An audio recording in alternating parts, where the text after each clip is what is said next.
अध्याय 1। पुराना संदूक और एक चाबी। रात के ठीक 12 बजे थे। शहर की सड़कों पर सन्नाटा पसरा था, सिवाय ओल्ड टाउन के आखिरी कोने पर स्थित सलीम की प्राचीन वस्तुएं नामक दुकान के। दुकान के ऊपर लगा जर्जर बोर्ड हवा के हर झोंके के साथ चरमरा रहा था। अंदर एक अकेली पीली बत्ती जल रही थी, जिसकी रोशनी में 26 वर्षीय अर्जुन खड़ा था, जिसकी आंखों में एक अजीब सी बेचैनी और उत्सुकता थी। अर्जुन एक शौकीन संग्रह करता था, खासकर उन चीज़ों का जिनमें कोई कहानी, कोई इतिहास छिपा हो। वह पुरानी घड़ियां, जीर्णशीर्ण नक्शे और ऐसी ही अन्य वस्तुएं इकट्ठा करता था जो दुनिया ने लगभग भुला दी थी। आज रात वह यहाँ सलीम नामक एक वृद्ध रहस्यमय व्यापारी से मिलने आया था, जिसके बारे में कहा जाता था कि उसके पास ऐसी चीज़ें हैं जो किसी भी नीलामी घर या संग्रहालय में नहीं मिल सकती। तुम बिल्कुल समय पर हो, नौजवान, सलीम ने अपनी मोटी ऊनी शॉल के पीछे से फुसफुसाते हुए कहा। उसकी आवाज़ उतनी ही पुरानी और टूटी हुई थी जितनी उसकी दुकान की छत। वह एक संकीर्ण मेज़ के पीछे बैठा था, जिसके ऊपर केवल एक चीज़ रखी थी, एक लकड़ी का छोटा काला संदूक। अर्जुन ने मेज़ की ओर कदम बढ़ाया। यह वह चीज़ है जिसके बारे में आपने मुझे फ़ोन पर बताया था, उसने पूछा। सलीम ने धीरे से सिर हिलाया। यह एक संदूक नहीं है अर्जुन, यह एक पहचान है। यह 20वीं शताब्दी की शुरुआत का है और इसका इतिहास बहुत जटिल है। उसकी आंखों में एक पल के लिए डर की छाया आई और फिर चली गई। यह उन चीज़ों में से है जिन्हें छूना भी खतरे से खाली नहीं होता। अर्जुन की उत्सुकता अब चरम पर थी। खतरा? क्या मतलब है आपका? मैं नहीं जानता, सलीम ने हाथ हिलाते हुए कहा। और मैं जानना भी नहीं चाहता। मुझे बस इतना पता है कि यह पिछली 3 पीढ़ियों से मेरे परिवार में है। हर बार जब कोई इसे खोलने की कोशिश करता है तो कुछ बुरा होता है।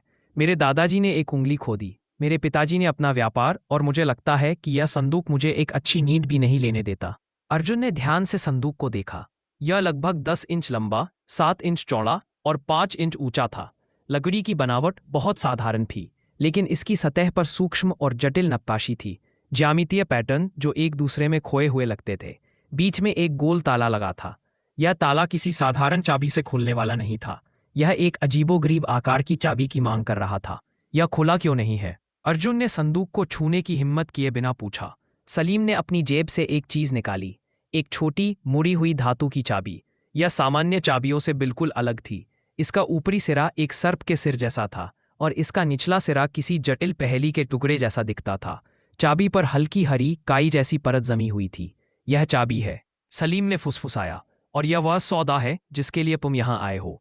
मैं तुम्हें यह संदूक और यह चाबी दे दूंगा, लेकिन बदले में तुम मुझे आज ही 50,000 रुपए दोगे और तुम मुझसे कभी नहीं पूछोगे कि यह कहाँ से आया। अर्जुन ठिठका। 50,000 रुपए एक पुरानी और बंद वस्तु के लिए एक बड़ी कीमत थी, खासकर जब बेचने वाला ही उसे खतरनाक बता रहा था। लेकिन उस चाबी और संदूक के बीच एक अदृश्य ऊर्जा का खिंचाव था, जिसने अर्जुन के संग्रहकर्ता की आत्मा को झकझोर कर रख दिया था। डील पक्की, अर्जुन ने कहा, अपनी जेब से चेकबुक निकालते हुए। उसका दिल तेजी से धड़क रहा था। जैसे ही अर्जुन ने चेक पर हस्ताक्षर किए, सलीम ने तुरंत संदूक और चाबी को एक पुराने भूरे कपड़े के बैग में डाल दिया और उसे अर्जुन को थमा दिया। शुभकामनाएं नौजवान, सलीम ने कहा। उसकी आंखों में अब एक अजीब सी राहत थी।